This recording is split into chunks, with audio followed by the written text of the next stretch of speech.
আমি আল্লাহ তাআলা কেন বানালাম, কেন তৈরি করলাম, এটা কি তোমরা জানো?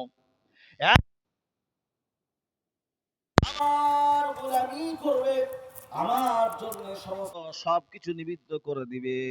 আল্লাহ তাআলা তাই বলে, صلاتي ونسكي ومحياي ومماتي لرب العالمين। আল্লাহ তাআলা বলেন, একজন বান্দা যখন প্রকৃত আল্লাহকে মানবে, একজন বান্দি যখন আল্লাহকে প্রকৃত মানবে, সে তখন কি বলবে? নিশ্চয় আমার নামাজ, আমার কুরবানি, সমস্ত সব কিছু আল্লাহর জন্য নিবেদিত। নিশ্চয় আমার মরে যাওয়া, বেঁচে থাকা সব কিছু আল্লাহর জন্য। জোরে বলুন সুবহানাল্লাহ। দেখবেন, যারা প্রকৃত আল্লাহওয়ালা তারা দুনিয়ার পিছনে ছোটে না। দুনিয়াতে চলতে গেলে অর্থের প্রয়োজন আছে, কিন্তু অর্থটাকে এতটা প্রাধান্য না দেওয়া যে আপনি অর্থর পেছনে ছুটতে ছুটতে আপনার আখরাত, কবর, আপনার হাসর নাসর সব কিছু শেষ হয়ে গেল, এইরকম কিন্তু এরকম করা যাবে না। সম্মানীয় সুধী, আজ আমরা পৃথিবীতে এত মুসলমান থাকার পরেও তারপরে আমরা মার খাচ্ছি। আজ আপনার আমার এত অধঃপতন, সারা পৃথিবীতে যেখানেই তাকাবেন সব জায়গায় কিন্তু মুসলমানরা মার খাচ্ছে। কারণটা কি? কারণটা হলো আল্লাহ তাআলার যে বিধান, কোরআনুল কারীমকে আমরা ছেড়ে দিয়েছি। আল্লাহর নবীর আদর্শকে আমরা ছেড়ে দিয়ে অন্যের আদর্শকে আমরা মনে প্রাণে লালন করছি, যার কারণ থেকে আজ আমাদের কাছে এই রকম মার খাওয়া, এই রকম লাঞ্ছনা, অপমান, অপদস্থতা আসছে। সম্মানীয় আমার বন্ধুরা, আমার পর্দার মা এবং বোনেরা, এই জন্য আপনাকে আমাকে এই কাজগুলি করা যাবে না। আল্লাহকে মানুন, আল্লাহ রসুলের আদর্শকে বাস্তব জীবনে বাস্তবায়ন করুন। বিশেষ করে আল্লাহর নবী বলেছেন, অধিকাংশ মহিলারা তারা জাহান্নামে যাবে। কারণ কারণ একটাই, সেটা হলো কি, তারা খুব নাশুকর হয়। কি হয় জোরে বলেন? নাশুকর হয়। তো এই জন্য আল্লাহর নবী বলেছেন যে মেয়েরা তারা যেন নাশুকরিয়া না করে। আপনি সারা জীবন সব কিছু দেবেন, দেওয়ার পরে যদি একটা জিনিসের ত্রুটি হয়, তাহলে মা বোনেরা একটাই কমন ডায়লগ, যে আমার জীবনে এই তোমার মতন পুরুষের ঘর সংসার আমার মতো মেয়ে বলে করলো, অন্য লোক হলে জীবনেও, অন্য মেয়ে হলে জীবনেও করতো না। আর অন্য পুরুষের পক্ষে আমাকে নিয়ে চলাও সম্ভব হতো না। এটাকে বলে কি বলে না? তা এই সমস্ত কমন ডায়লগ আছে। তো এই কথাগুলি না বলে আল্লাহর কাছে শুকরিয়া আদায় করবেন, স্বামীর সঙ্গে ভালো ব্যবহার করবেন, ভালো আচরণ করবেন, আল্লাহ তাআলা খুশি হয়ে যাবে। আল্লাহর রহমত অবগণিত আপনার আমার উপরে বর্ষণ হবে। তাই এই কাজগুলো আমরা করব না। আল্লাহ তাআলার নবী, বিশ্ব নবী জনাবে মুহাম্মদুর রাসূলুল্লাহ সাল্লাল্লাহু আলাইহি ওয়াসাল্লাম বলেন, তারাকতু ফীকুম আমরাইন লান তাযিল্লু মা তামাসসাকতুম বিহিমা ওয়া কিতাবাল্লাহি ওয়া সুন্নাতা রাসূলিন। আল্লাহর নবী যখন দুনিয়া থেকে বিদায় নেবেন, এমত অবস্থায় সাহাবারা জিজ্ঞাসা করলেন, ইয়া রাসূলুল্লাহ, ইয়া হাবিবাল্লাহ, হুজুর আপনি তো দুনিয়া থেকে চলে যাবেন, কিন্তু আপনাকে একটা কথা জিজ্ঞাসা করতে চাই, যে আপনি যাওয়ার পরে যদি আমরা কোনো সমস্যার মধ্যে পড়ি, তাহলে পারি আমরা তখন কি করব? আল্লাহর নবী বললেন, তোমাদেরকে কোনো সমস্যার মধ্যে কোনো পড়ার দরকার নাই। যদিও তোমরা পড়ে যাও, তাহলে পারে দুইটা কাজ করবে। কয়টা কাজ? দুইটা কাজ করবে, দুইটা জিনিসকে ফলো করবে। সেটা হলো কি, তারাকতু ফীকুম আমরাইন, দুইটা জিনিস কি তোমরা আঁকড়ে ধরবে। লান তাযিল্লু মা তামাসসাকতুম বিহিমা, তাহলে পরে তোমাদেরকে কেউ পথভ্রষ্ট করতে পারবে না, তোমাদেরকে পথের দিশা থেকে তোমাদেরকে কেউ সরাতে পারবে না। জোরে বলুন সুবহানাল্লাহ। আল্লাহু আকবার। আল্লাহ তাআলা তাই বললেন, নবীর মাধ্যম দিয়ে জানাইয়া দিলেন, সেই দুটি জিনিস কি? সেই দুটো জিনিস নবী আমার বললেন, কিতাবাল্লাহি ওয়া সুন্নাত রাসূলি। এক নম্বরে হলো আল্লাহর কিতাব, দুই নম্বরে হলো নবীর হাদিস। এই দুটোকে যদি আমরা সামনে রাখি, দুনিয়াতে আপনার আমার জন্য কখনোই কোনো মুসিবত আসলে এই দুইটার মাধ্যম দিয়ে সমাধান হয়ে যাবে। কিন্তু আমরা তো এই দুটো জিনিসকে আমরা ছেড়ে দিয়েছি।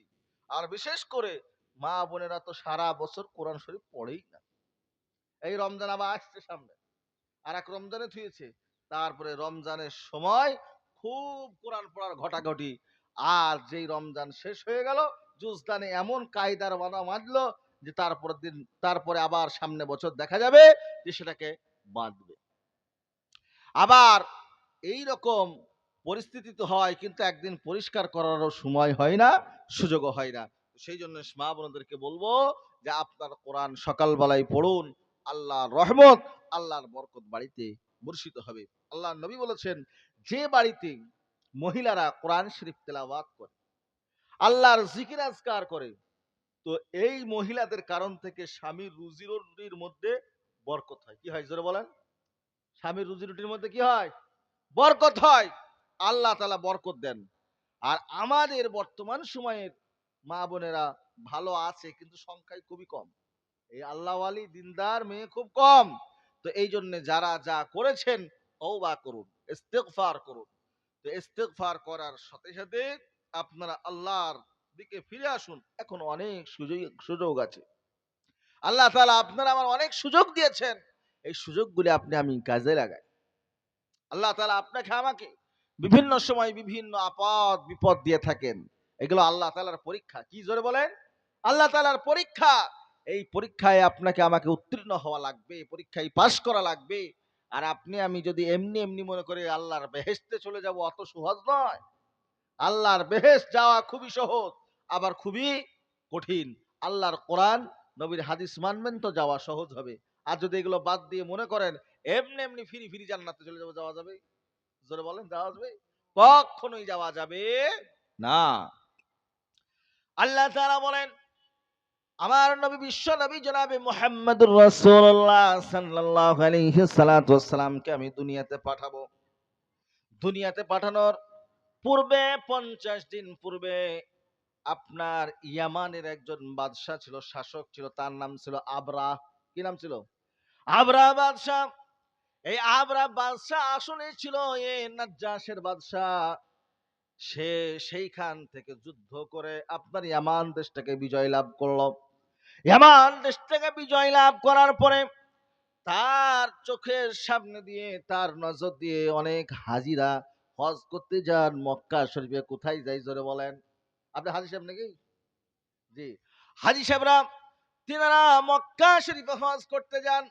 আল্লাহর ঘরকে তারা প্রদক্ষিণ করেন, আল্লাহর ঘরে তারা তওয়াফ করে।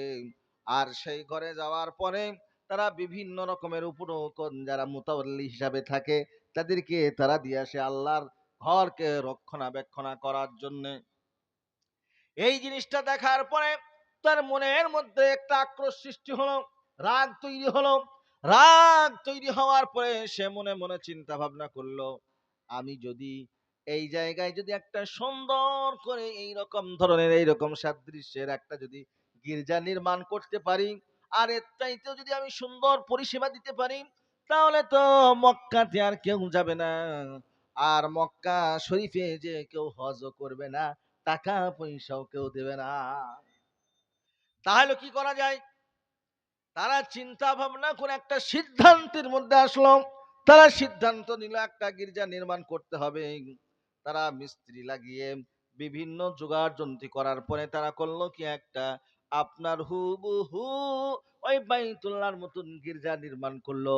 গির্জা নির্মাণ করার পরে যখন তার কাজ কমপ্লিট হয়ে গেল, কাজ কমপ্লিট হয়ে যাওয়ার পরে সারা পৃথিবীর মানুষের কাছে মেসেজ দিয়ে দিল, বিভিন্ন রকম ভাবে বার্তা বাহকের মাধ্যম দিয়ে তারা করলো কি, সেই সমস্ত খবরগুলি প্রচার করতে লাগলো। এই খবর যখন মক্কা নগরীতে কুরাইশদের কাছে পৌঁছালো, পৌঁছানোর সঙ্গে সঙ্গে ওই সমস্ত কুরাইশ এবং মক্কার লোকগুলি যারা বসবাস করতো তৎকালীন সময়ে, আজ থেকে ১,৫০০ বছর পূর্বে, তখন তারা চিন্তা ভাবনা করলো এই জায়গাতে আমাদেরকে যে কোনো প্রকারে বন্ধ করা লাগবে, এই জায়গাটাকে আমাদেরকে যে কোনো ভাবে নিষিদ্ধ করতে হবে। তারা চিন্তা নিল যে যাক, যা হবে হবে। ঐতিহাসিকরা দুটো মত এখানে প্রকাশ করেছেন।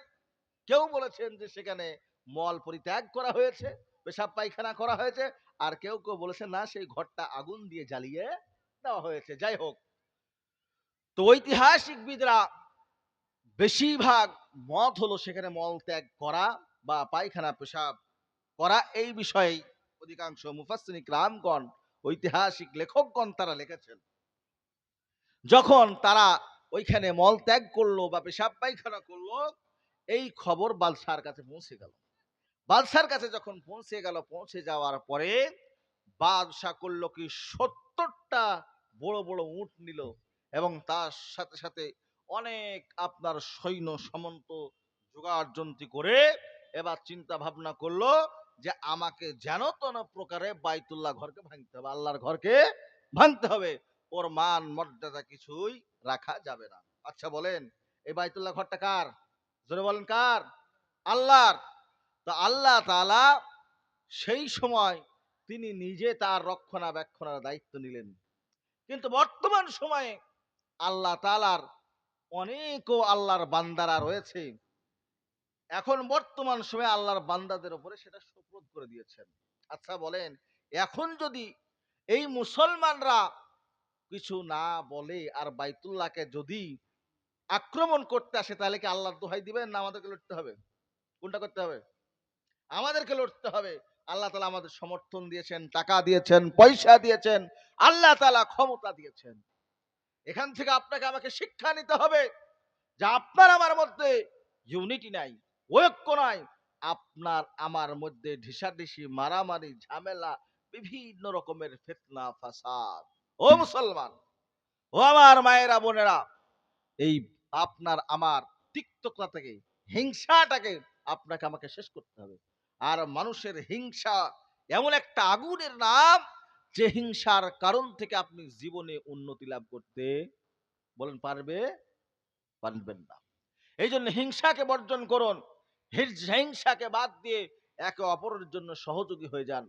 আল্লাহর নবী বলেছেন, কোন মানুষ যদি সম্মান চাই, ইজ্জত চাই, তাহলে পারে সেই ব্যক্তি যেন একটা গুণে গুণান্বিত হতে পারে, তাহলে পারে আল্লাহ তাআলা তার মর্যাদাকে বাড়িয়ে দেবেন। সেটা কি?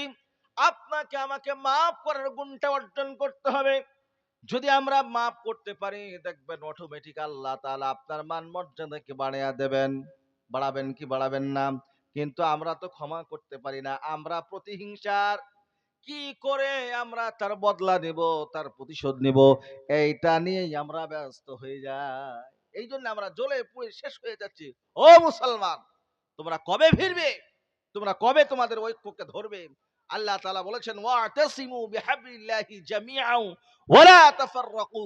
তোমরা তোমাদের ঐক্যর রশিকে, আমি যেটা দিয়েছি রহমতের রশিকে, তোমরা আঁকড়িয়ে ধরো।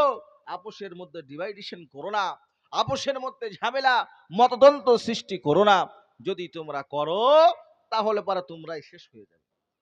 আজ যে মুসলমানদের ক্ষমতা সারা পৃথিবীতে ছিল, সেই মুসলমান আজকে ক্ষমতা হারালো।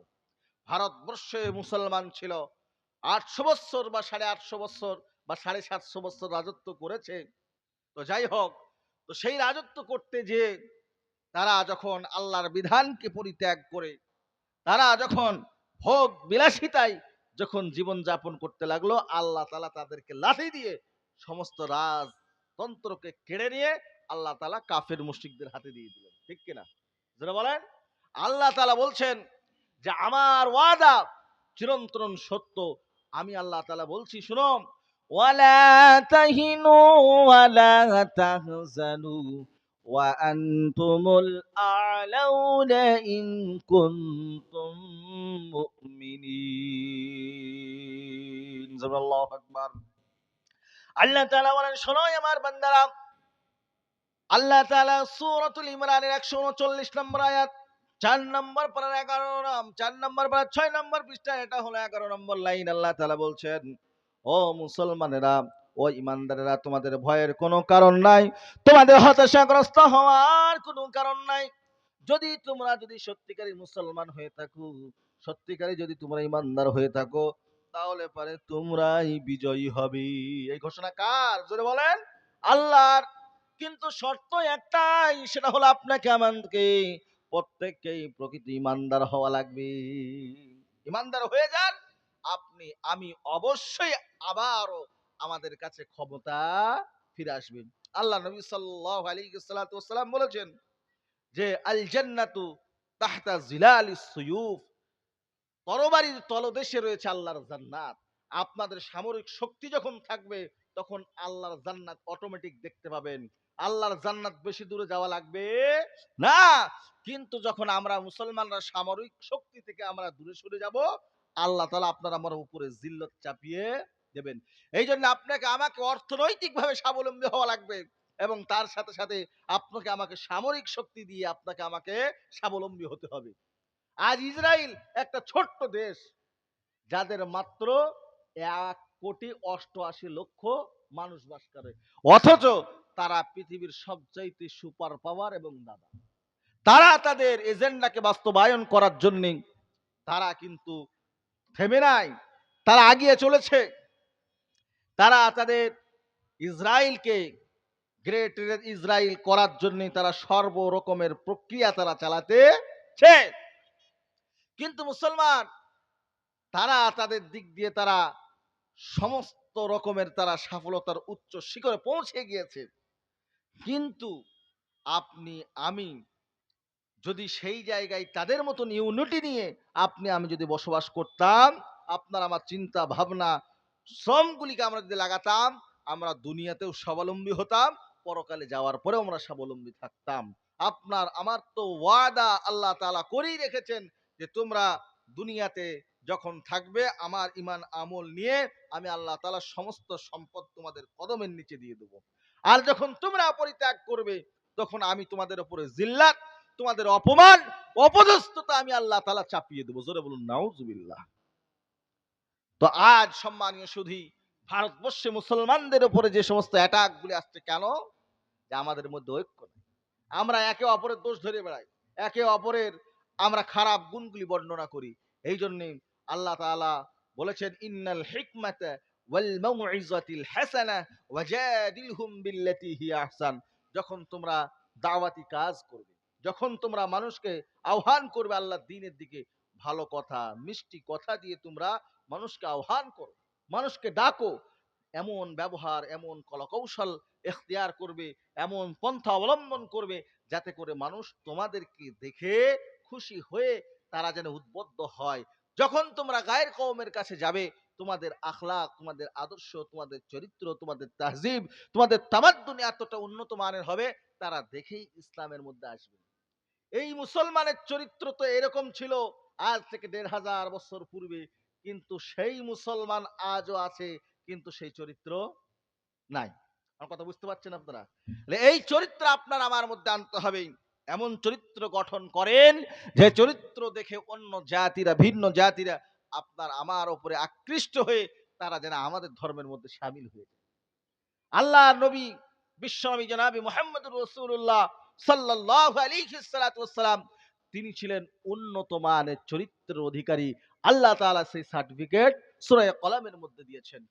আল্লাহ তাআলা বলেন, ওয়া ইন্নাকা লাআলা খুলুকিন আযীম। আমি আল্লাহ তাআলা আমার নবীকে এমন চরিত্রের অধিকারী করলাম যে সারা পৃথিবীতে এই রকম চরিত্র, এরকম উন্নত মানের শ্রেষ্ঠ চরিত্র আর কাউরির হবে না। বলুন সুবহানাল্লাহ। আমার ভাইরা, আমার পর্দা নাসিনামা এবং বোনেরা, এইরকম চরিত্র আপনাকে আমাকে গঠন করতে হবে। নবীজি সাল্লাল্লাহু আলাইহি ওয়াসাল্লাম যে আদর্শতে আপনাকে আমাকে আদর্শিত করেছেন, যে কোরআন দিয়েছেন, যে হাদিস দিয়েছেন, ওই কোরআন এবং ওই হাদিসকে যদি আমরা মানতে পারি, আল্লাহ তাআলা আপনাকে আমাকে দুনিয়ার জীবনে সফল করবেন।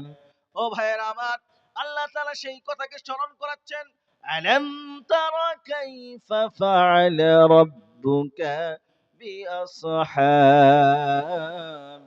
ফিল। আমি কি হস্তি বাহিনীর সঙ্গে কি এরকম আচরণ করিনি?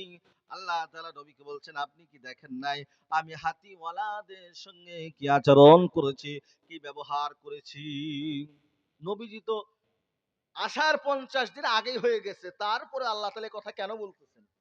আল্লাহ তাআলা বলার উদ্দেশ্য হলো, আল্লাহ তাআলা ওহীর মাধ্যম দিয়ে এমন সুন্দর করে জিনিসকে স্পষ্ট করে দিয়েছেন যে কোন রকমের বুঝতে, কোন রকমের এটাকে বোঝাতে যেন কোন রকমের সমস্যা না হয়। তাই আল্লাহ তাআলা বলছেন, হে নবী আপনি কি দেখেন নাই?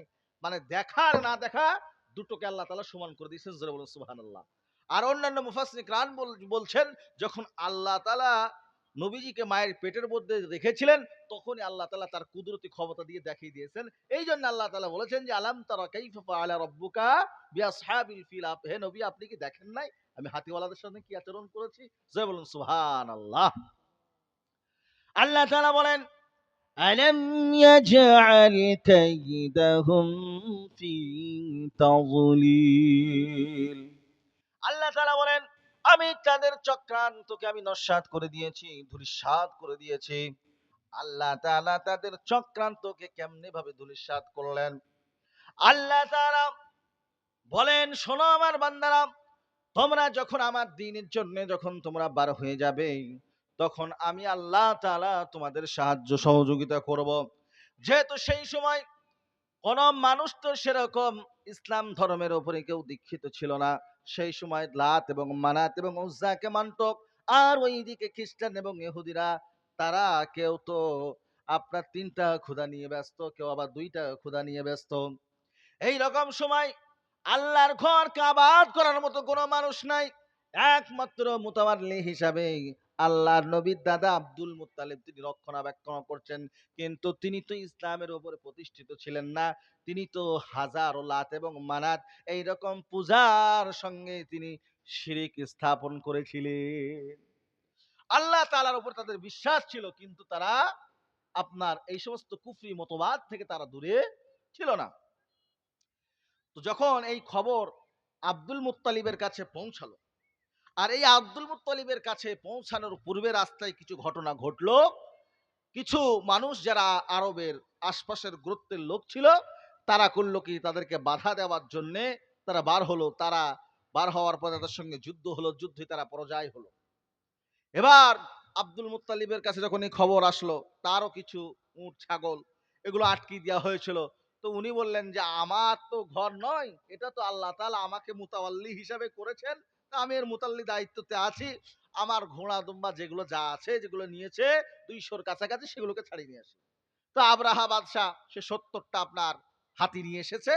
আর হাতি নিয়ে আসার সাথে সাথে আপনার অনেক যুদ্ধের জন্য সৈন্য সামন্ত নিয়ে এসেছে। তো একটা জায়গায় তারা যখন অবস্থান করছে, অবস্থান করার পরে ওইখানে দেখছে তো আব্দুল মুত্তালিব পৌঁছে গেছে। আব্দুল মুত্তালিব পৌঁছানোর পরে এবার আব্দুল মুত্তালিব তিনি বলছেন যে, আপনার কাছে আমি আসলাম। তার চেহারা সকাল সুরাত সৌন্দর্য দেখে এত অভিভূত হলো, এত তিনি খুশি হলেন, তাকে বসার জন্য জায়গা ছেড়ে দিলেন, তাকে বসতে দিলেন। দেখবেন অনেক মুসলমান আছে, তারা যদি হিন্দুদের কাছে যায়, মুসলমানরা যদি সত্যিকারই মুসলমান হয়, হিন্দু ভাইয়েরা পর্যন্ত তাদেরকে রেসপেক্ট করে, সম্মান করে, করে কি করে না? অনেক দেখবেন মুরব্বী লোক চাচাজিরা বাসে ওঠে, ওঠার পর আমার মা বোনেরা অনেকেই পর্দার সঙ্গে বোরখা নিয়ে যায়, দেখবেন বাসা শীত ছেড়ে দেয়, দেয় কি দেয় না? তা ঠিক তদরূপ আপনার আমার যদি চরিত্র ভালো হয়, এইরকমই আপনাকে আমাকেও সম্মান আল্লাহ দেবে।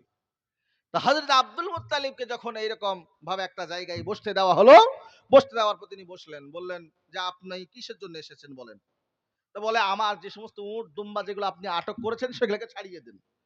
বলে, আপনার ঘর ভাঙতে এসেছি বাইতুল্লাহকে, তো আপনি কিছু বলছেন না?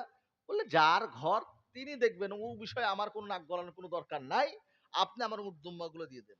এবার করেছে কি, উনার উট দুম্বাগুলো নিলেন, উনার সঙ্গে সালাম বিনিময় করে উনি চলে আসলেন।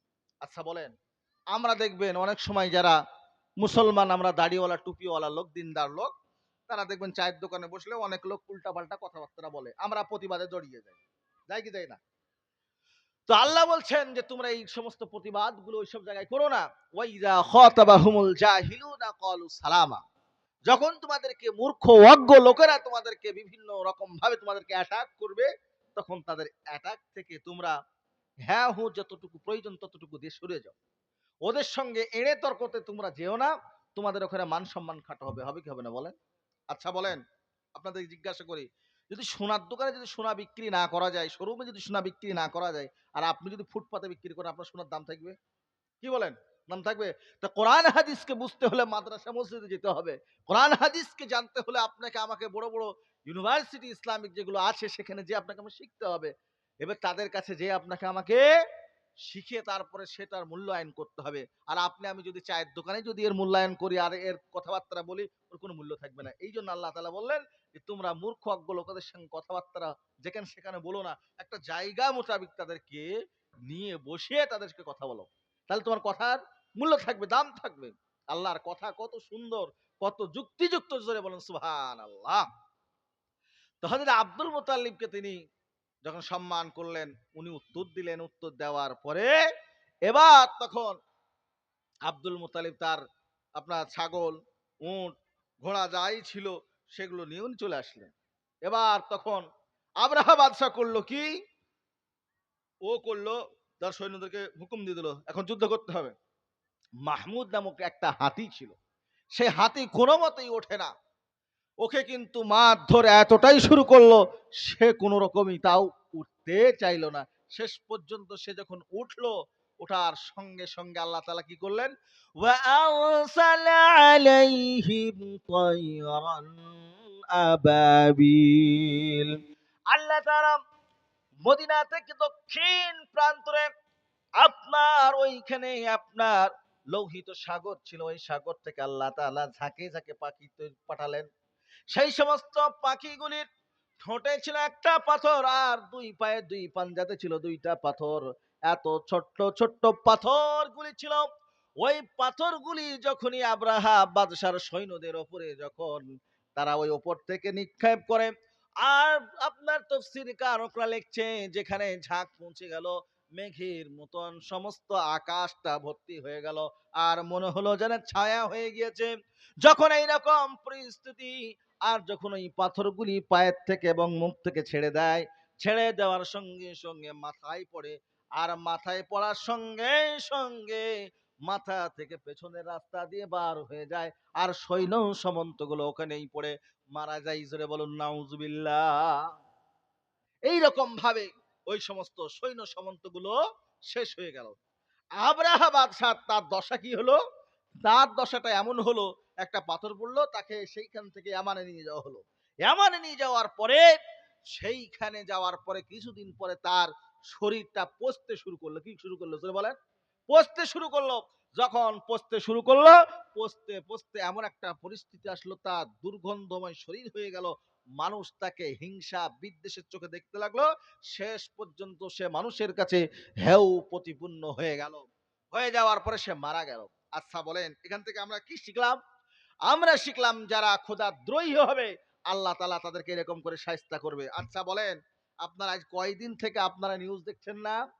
আমেরিকায় যেখানে লস অ্যাঞ্জেলেস রয়েছে যে সিটি, যেটা পৃথিবীর সবচেয়ে বৃহত্তম সিটি, যেখানে আপনার সমস্ত রকমের নোংরামি হয়, যেখানে পর্নোগ্রাফি থেকে নিয়ে হলিউড থেকে নিয়ে আরো অন্যান্য নোংরামি থেকে নিয়ে ওখানে শুরু হয়। আর ওইখান থেকে সারা পৃথিবীতে তারা বিভিন্ন নেটের মাধ্যম দিয়ে তারা ছড়িয়ে দেয়। আজ সেখানকার পরিস্থিতি কি? সেখানে আজ কয়দিন থেকে আগুন জ্বলছে। কি জ্বলছে জোরে বলেন?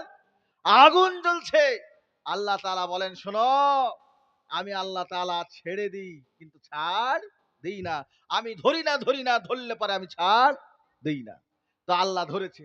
ওরা ইসরায়েলকে টাকা দিচ্ছে, পয়সা দিচ্ছে, আর মুসলমানদেরকে কচুকাটা করছে। আল্লাহ বলছেন যে তোরাই তো সব থেকে বড় শয়তান রে। তোরা যদি এখনই বন্ধ করতে চাস, এখনই বন্ধ হয়ে যাবে। তোরা যেহেতু থামাচ্ছিস না, তার জন্য ইসরায়েল থামছে না। পৃথিবীতে ইউনাইটেড নেশনে সবার বিচার হয়, কিন্তু ইসরায়েলের তো একবার বিচার হয় না। এটা ওখানে বিচার হবে না, এটা আল্লাহর আদালতের বিচার। মায়ের খা থাক। আল্লাহ বলেন আমার আযাব যখন শুরু হয় তখন ভালো মন্দ সব একসাথেই চলে। তা ঠিক ওইরকমই চলছে। চলছে কি চলছে না? আল্লাহ বলছেন যে ভারতবর্ষের মুসলমানরা আজ অসহায় হয়ে গেছে। ভেবো না যে অসহায় হয়েছে। মুসলমানরা তোমরা এক হয়ে যাও। দেখো আল্লাহর মদদ, আল্লাহর সাহায্য, সহযোগিতা তোমাদের উপর আসবেই ইনশাআল্লাহ। জোরে ইনশাআল্লাহ। আল্লাহ তাআলা বলেন ترميهم بحجارة من سجيل আল্লাহ তাআলা বলেন শোনো আমার বান্দারা আমি ওই রকম ভাবে যারা আমার সঙ্গে এরকম খারাপ আচরণ করবে আমার ঘরকে ভাঙতে আসবে আমার জায়গাকে নিশ্চিহ্ন করতে আসবে আমি আল্লাহ তাআলা ওই পাখির দ্বারাই আমি ওই সমস্ত বাহিনীকে সাহায্য করে দেব যারা মুসলমানদেরকে কষ্ট দেবে আল্লাহ তাআলা বলেন মুসলমান তোমরা এক হয়ে যাও আল্লাহ নবী বলেছেন তিন শ্রেণীর ব্যক্তির দোয়া আল্লাহর দরবার থেকে কখনো ফেরত যায় না আল্লাহ নবী বলেন قال رسول الله صلى الله عليه وسلم ثلاثه دعوات مستجابات دعوه الوالد دعوه المظلوم ودعوه المسافر আল্লাহ নবী বলেন তিন শ্রেণীর ব্যক্তির দোয়া আল্লাহ তাআলার দরবারে কারেন্টের নেই কবুল হয় সুবহানাল্লাহ এক নম্বর আল্লাহ নবী বলেন পিতা আমাদের দোয়া সন্তানের জন্য কবুল হয়ে যায় কারেন্টের নাই দুই নম্বরে যখন কোন মুসাফির যখন রাস্তা দিয়ে বার হয় আর ওই মুসাফির যখন যার জন্য দোয়া করবে অমনি সঙ্গে সঙ্গে আল্লাহর দরবারে মঞ্জুর হয়ে যাবে তিন নম্বরে হলো মাজলুম ব্যক্তি অত্যাচারিত ব্যক্তি আজ সারা পৃথিবীর মুসলমানরা অত্যাচারিত হয়েছে আজ মুসলমানদের কত জায়গায় কত কষ্ট হচ্ছে আজ মুসলমানদেরকে বিভিন্ন রকম ভাবে কষ্ট দেওয়া হচ্ছে কয়েকদিন আগে আপনার ওই ইউপির মধ্যে আপনার কয়েকজন মুসলমান নারীকে উলঙ্গ করে তাদেরকে নির্যাতন করা হলো তাদের সঙ্গে অপমানজনক কাজ করা হলো ধিক্কারজনক কাজ করা হলো ওই সমস্ত কাফের শাসকদেরকে বলি তোমরা সাবধান হয়ে যাও আল্লাহ তাআলা তোমাদেরকে ছেড়ে দিয়েছে কিন্তু আল্লাহ তাআলা ছাড় দেননি যেদিন আল্লাহ ধরবেন সেই দিন কিন্তু আর তোমাদেরকে ছাড়বে না ও মুসলমান হতাশাগ্রস্ত হওয়ার কোনো কারণ নাই আল্লাহ তাআলা অবশ্যই সব কিছু দেখতে পাচ্ছেন আল্লাহ তাআলা এমন কোন জিনিস তিনি দেখতে পান না তা নয় আল্লাহ তাআলা সব কিছু দেখতে পান কি পান না ও মুসলমান আল্লাহ সব দেখতে পান আল্লাহ দেখার পরেও আপনারা আমার জন্য সহযোগিতা করছেন না কেন আপনার আমার ঐক্য নাই এই জন্য ঈমান দুর্বল হয়ে গিয়েছে আল্লাহ তাআলা বলেন ফাজআলাহুম কাসফিম মাকুল শোনো আমি আল্লাহ তাআলা যখন আমি ধরবো ঠিক ভক্ষিত ভুসির নাই তাদেরকে আমি বানিয়ে দেব দেখবেন মোষ এবং ছাগল গরু দেখবেন যাওয়ার কাটে কাটে কি কাটে না কি বলেন ওটাকে আপনারা যাওয়ার কাটাই বলেন যাওয়ার কাটতে কাটতে যখন তার রস কষ সব শেষ হয়ে যাওয়ার পরে দেখবেন ওই ঘাস হোক আর ভুসি হোক ফেলে দেয় কি দেয় না তা সেটা যখন শুকিয়ে যায় তখন তার রসকস কিছুই থাকে না তা আল্লাহ বলছেন আমি ঠিক ওই রকম ভাবে শায়েস্তা করব আমার যারা প্রকৃত বান্দাদেরকে